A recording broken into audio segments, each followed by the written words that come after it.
Welcome to Industry Focus. I'm Nick Seipel. On this week's episode, we'll be taking a look at Redfin, the tech-enabled real estate brokerage that's disrupting the traditional brokerage industry. Joining me to help break it all down is Motley Fool analyst Tim Byers. Tim, welcome back on the podcast. Thanks a lot, Nick. Good to be here.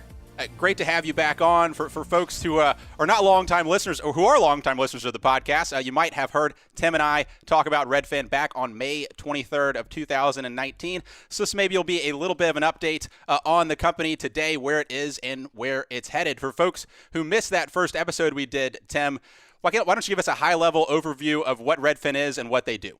Yeah, Redfin they call themselves a technology-powered real estate brokerage. What makes them different, Nick, is that they handle the entirety of the real estate transaction. They don't have, say, real estate agents who are contractors and have like an affiliate group, which is the way the model tends to work. All the brokers are employees. The engineers who write the code, they're employees. Everybody's an employee at Redfin. It's very rare for them to use partner brokers. They do it in some areas, but they try to make that a rarity. So Redfin is a national brokerage. They use a lot of technology. They do a lot of virtual tours. The pandemic has been pretty interesting for them because they've been working on things like virtual tours and a more robust mobile app for a really long time. And during this pandemic, that has served them very well. Right. And this is a company that from the first has been a tech-enabled platform.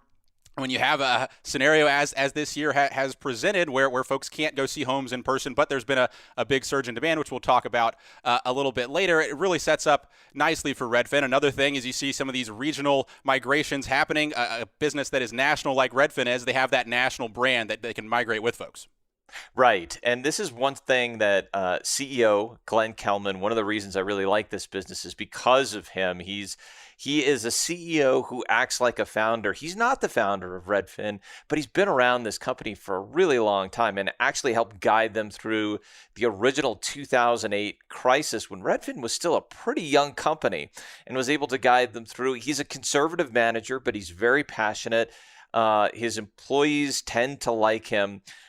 He is, I think he is somebody I would consider a conscious capitalist. He really does put he puts the needs of his employees, of his customers first, and he tries to take a whole stakeholder approach. So this business is, for a company that's growing fast right now, it's easy to forget that they've been around for a long time and they've been through crises before and weathered them. So I think this is a more resilient business than people may know. Right. When you talk about weathering crises, that's maybe a good transition to what's happened this year with the business. Coming into the year, had seen 4 consecutive quarters of growth. In the first quarter, revenue was up 73%, but then a pandemic showed up. Tim, how did the business respond to that disruption? Well, I mean, initially, there were furloughs and layoffs. I mean, there was an expectation early on in this, and they were very clear about it, that they were going to have to cut substantially their brokers. And at one point, they basically shut down, all brokers going out and showing homes. They just stopped doing it. So it was painful. There was a belief that they were going to have to let go of all of their brokers. It turned out that didn't need to be the case, although early on, it looked like they were going to. I mean, it was rough. At the beginning, that quarter, at the beginning of the pandemic, was really tough on Redfin, and we thought this was going to be a hard year for them. Turns out that's not been the case at all, Nick. Yeah, it's wild when you look at some of these stats. So April 7th, they announced that layoff. 25% of the employees were put on furlough through August 31st. 10% left permanently. They sold some stock to shore up the balance sheet.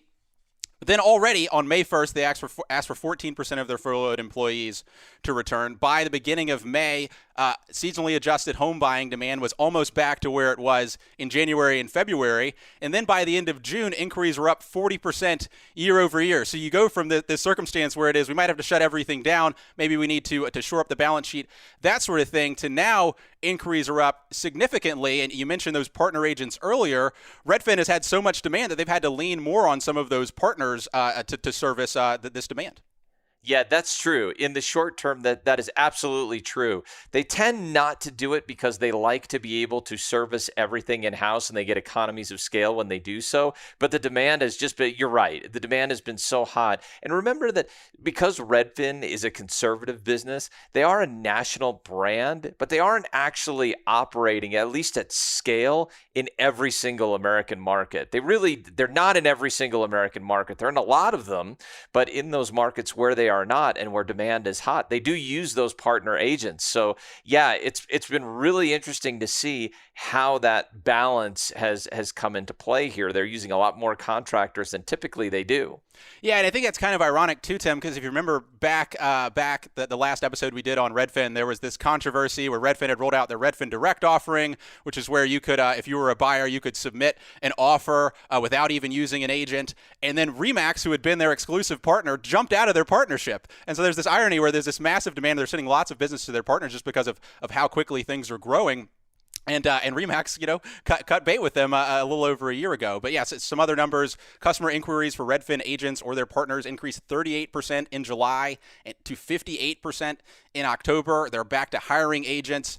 So really a significant change throughout the year. What led to that turnaround in the market that really spiked demand?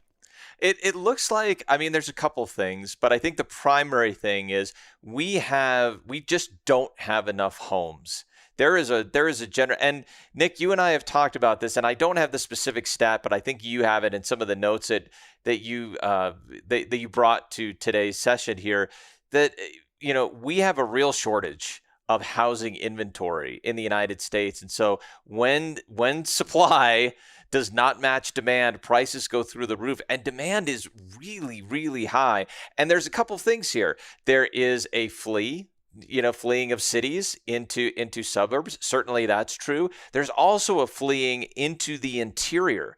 The work at home, this idea of like, look, hey, you know what? We are now in an environment where anybody can work anywhere. There are people that have just pulled up stakes, and we probably both have friends, Nick, I would guess, who have pulled up stakes and said, like, you know what? I like New York. I like San Francisco, but I'm out. I'm going to Denver, or I'm going to Salt Lake, or I'm going to, Billings, Montana. I mean, just name the state. And we're getting an influx of people that are coming from urban areas. And that is a good thing we'd always sort of thought this would be part of the Redfin story, but it has accelerated dramatically. Right. So some of those stats, like you mentioned, Tim, on the last episode, really got me excited or thinking about there's got to be this increase in home buying demand. Is if you look back going 20 years or so, even longer, the median age of first-time home buyers is about 32 years old.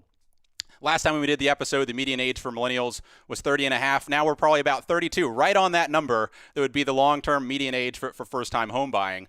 And we had this idea that millennials had been delaying home purchases because of the cost of living in places like New York, San Francisco, large coastal cities. Well, you kind of had two things that hit at the same time with the pandemic that really pulled forward. So you had this demographic aspect of, listen, if you want to have kids and have the white picket fence and all those sorts of things, there's a certain time in your life where you have to buy a home. Structurally, it's a life stage thing. And then on top of that, we had this huge surge in remote work this year that kind of took the shackles out of a lot of these folks in cities who weren't able to move out to a place where homes are more affordable, et cetera. And so you've seen this trend we expected to happen. Really, gasoline got poured on that. And just to give you some numbers, so online searches for home listings with suburban zip codes grew 13% during the spring compared to a year ago. You look at big cities like San Francisco and New York City, inventory in the third quarter was up 51% in San Francisco, up 20% in New York City. Just they can't sell all the homes that are located there. And then you look at there's limited supply on the market right now, massive amounts of purchasing going into the market. However, there isn't a lot of forced selling. There's been forbearance put in place on lots of mortgages, those sorts of things. So just to give you some numbers on demand, so August existing home sales their highest level since 2006. According to the National Association of Realtors, there are 1.49 million homes for sale at the end of August. That's down almost 19% annually. Redfin has some stats from September. It says the number of homes for sale in September was down 23% to a record low. So you're in these circumstances where, because of some of these trends that have been latent in the market that are really getting pulled forward, there's this massive surge in buying demand, but there's just not enough homes for sale, which really puts Redfin in a tough spot, given that they need to find homes for folks to buy. Even before this pandemic, we were seeing Redfin take on more elements of the real estate transaction. So they built like a title business, and then they're building a mortgage business, and then they built instant buying, which I'm not going to define just yet because we're going to get to that. And then, they also brought in some concierge services, improve your home before you sell it. So all of these ways for Redfin to capture more of the real estate transaction and do it in a very high value way that is affordable to the customer.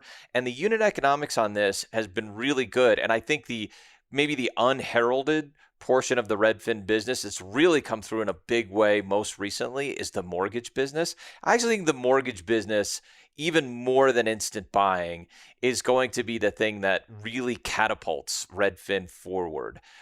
Because here's the thing about mortgage. There's a lot of banks, there's a lot of competition in mortgage. But if you've ever bought a house, and I don't know, Nick, have you bought a house yet? No, I'm probably going to be one of these people in that millennial demographic where, with the low interest rates and all those sorts of things, I'll be in the buying pool, but not right now. Okay, so the way it tends to work with, and I don't think this has changed very much, Nick, is that your mortgage broker, unless you're really super deliberate about it and you're really just relentlessly shopping, it's very often that you're going to try and pair that mortgage as close to the real estate transaction anyway. So your broker, for example, your real estate broker says, hey, here's somebody who could help you with your mortgage when you're ready. That is very common. That really is very often, that's how you end up getting your mortgage. And so Redfin just said, hey, look, you know what?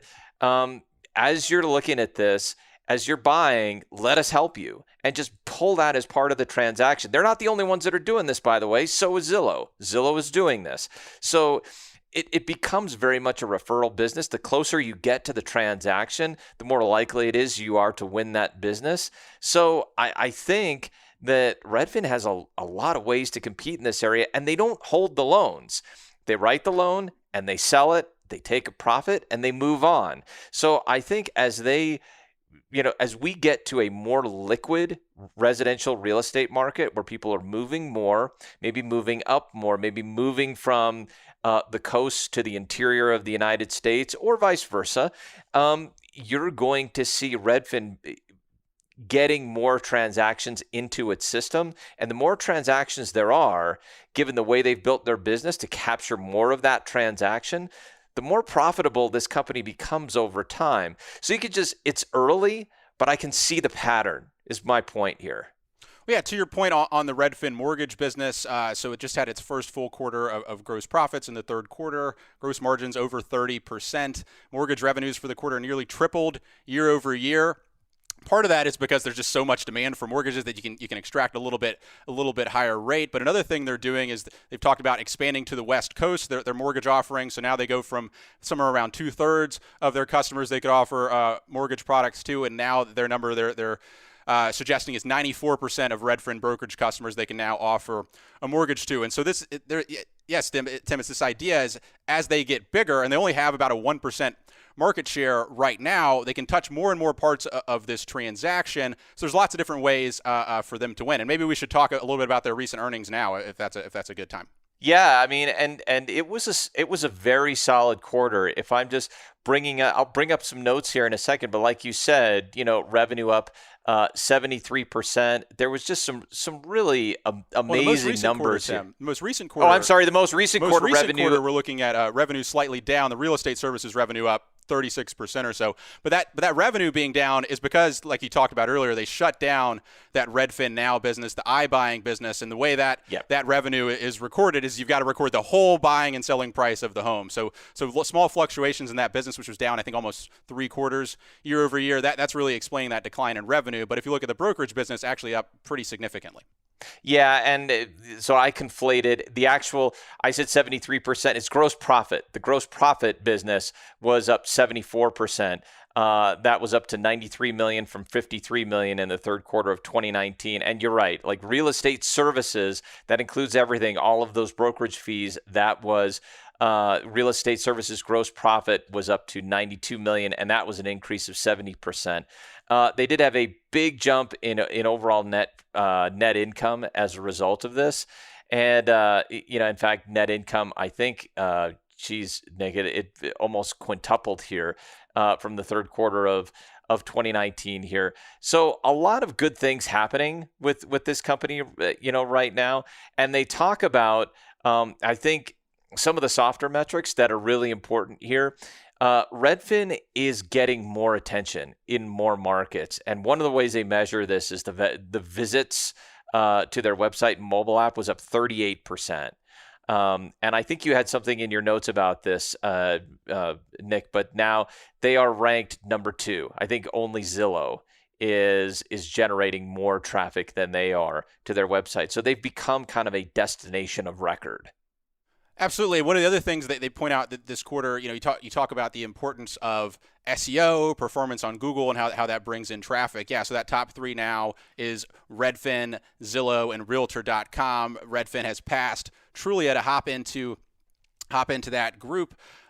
So they talked about in the most recent earnings call, said based on industry data about searches on Google, competitors' traffic, tours arranged by ShowingTime, and home sales, we believe that less than half of our traffic growth is market-driven. The rest is the result of Redfin.com ranking higher for more Google searches and a higher likelihood that visitors will return to Redfin.com from month to month. And so it's this idea that, sure, the market has been performing extremely well, but Redfin is also bubbling up higher in search results. So when folks are searching for homes, Redfin is getting that benefit. That's particularly important. If I remember back, the National Association of Realtors has some stats about how people meet their real estate broker, and it tends to be a personal relationship, or it'll be online. Those are the top 2 ways. Well, if you're moving from a city where you currently live to a city where you don't live anymore, that first one tends to be gone. You tend not to know a broker in a town that you've never lived in before. And so that second part becomes really significant. And when we see this migration continuing to happen from the coasts to more inland and suburban areas, that's an area where performance online is really going to drive who captures the market, especially when you think about who are these people buying homes. It's people that are in their 20s and 30s that are more used to buying things online, Amazon shoppers versus Walmart shoppers, that sort of thing. So things set up nicely for Redfin, giving these extra catalysts that we're seeing take place. But the company has just been steadily adding market share year after year. At the end of the year last year, their market share was 0.94%. In the third quarter this year, their market share is 1.04%. And you're looking at a market that is still incredibly splintered. So there's really a lot of runway for them to keep gaining market share year over year. The constraint right now is they don't have enough agents to meet the transaction demand, and there's just not enough homes available for sale on the market. So a good problem to have as a business is there's too much demand for you to meet.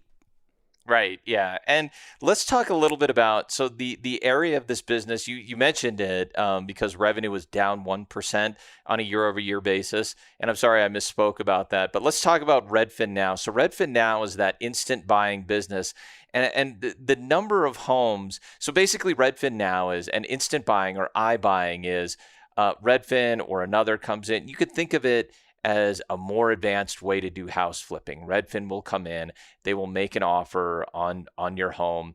They're going to take a 7% fee on this one. If I have my numbers right, I think it's 7%.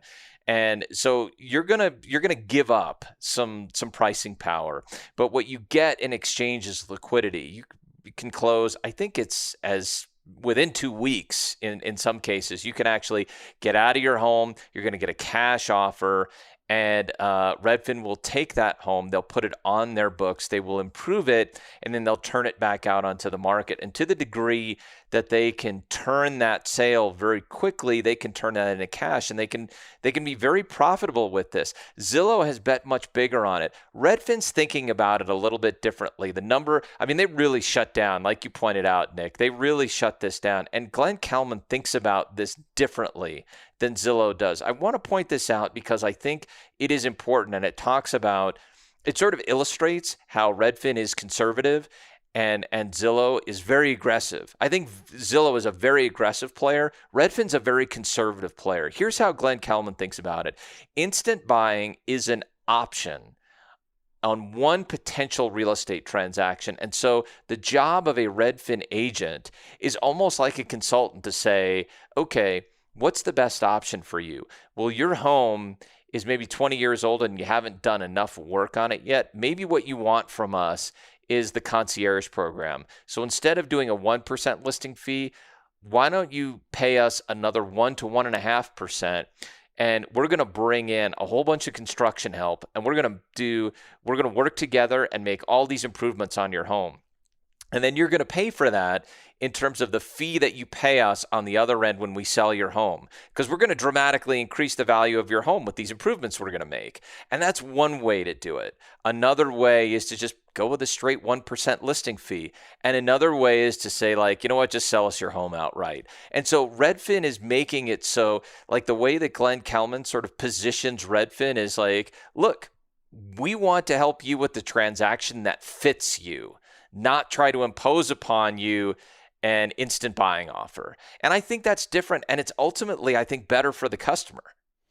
Yeah, that's a thing that Glenn Kelman has talked about, this idea that iBuying is an offer that they want to present to customers as kind of a menu, but it's not necessarily going to be appropriate for most customers who want to bring home the most amount of money on the sale of their house. But the one thing they've also talked about is that by giving those iBuying offers, those Redfin Now cash offers, they're able to use that as an acquisition tool for the brokerage. They can present that Redfin Now offer side by side with the value proposition they can give on the brokerage side and say, hey, Mr. Customer, these are options available to you.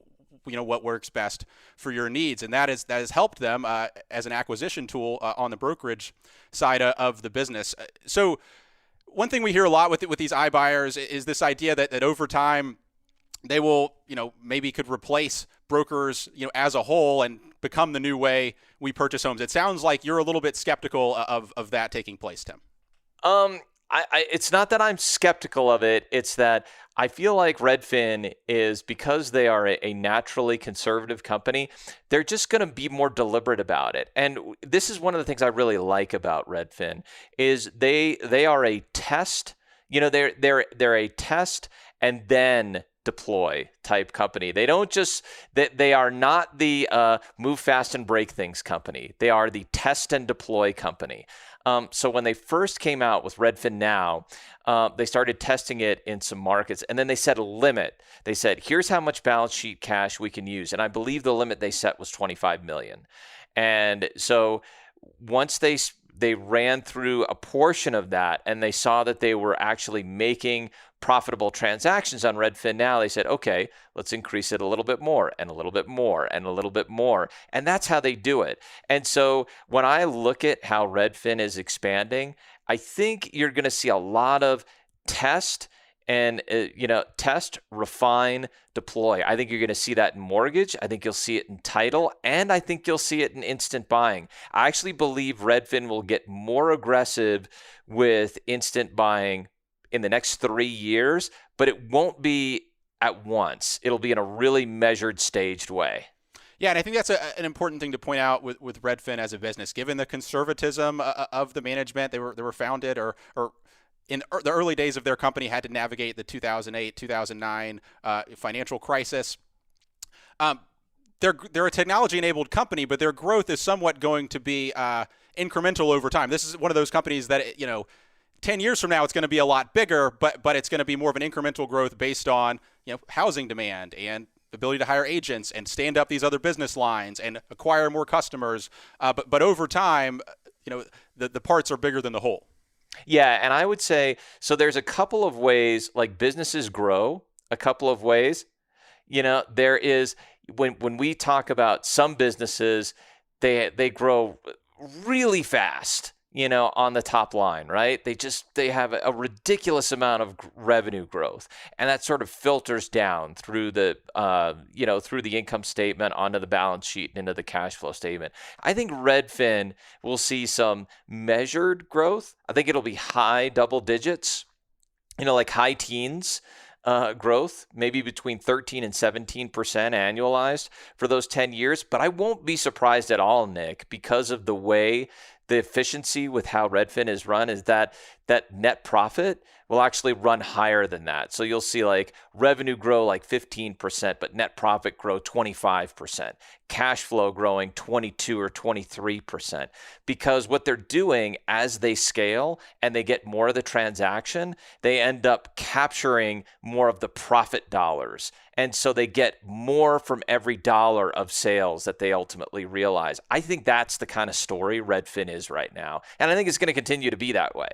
Absolutely. They have these advantages in customer acquisition and efficiency on the brokerage side, which can help them improve on pricing, which over time gives them significant advantages, I think in the market, which was what we have talked about so far. So we talked about, Tim, when you look out over these next 5 years or so, what are you going to be focusing on with this business to see that your thesis is going to play out and that it's still on the right track? Yeah, it's a great question. So things that I'm looking at are the balance sheet and the portfolio. So I want to see how they manage inventory, and not just the housing inventory. I want to see how they manage their carrying of loans. Like how quickly do they turn loans?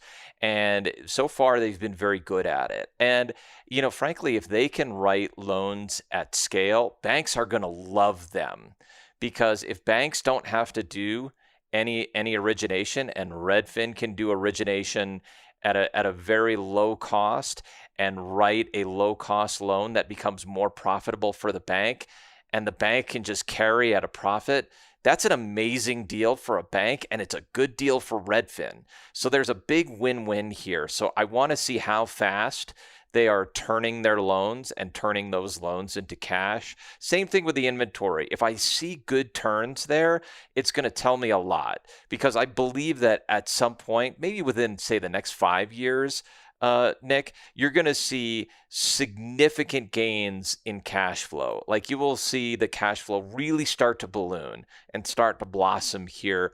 Even as the market, the housing market starts to normalize. The key is the degree to which Redfin can convince people to give them more of the transaction. If you get more of the transaction, the volume is not as important. Right now, the volume is really driving this business. It's not always going to be that way. So watch for how well they do in terms of getting people to give them more of the transaction. All right, well, that's what we'll be watching next time we have you back on the podcast to talk about Redfin the next time, Tim. So be prepared. I'll be looking forward to it. Yeah, sounds great. Thanks a lot, Nick. Thanks, Tim. As always, people on the program may own companies discussed on the show, and the Motley Fool may have formal recommendations for or against the stocks discussed. So don't buy or sell anything based solely on what you hear. Thanks to Tim Sparks for mixing the show. For Tim Byers, I'm Nick Seipel. Thanks for listening, and Fool on.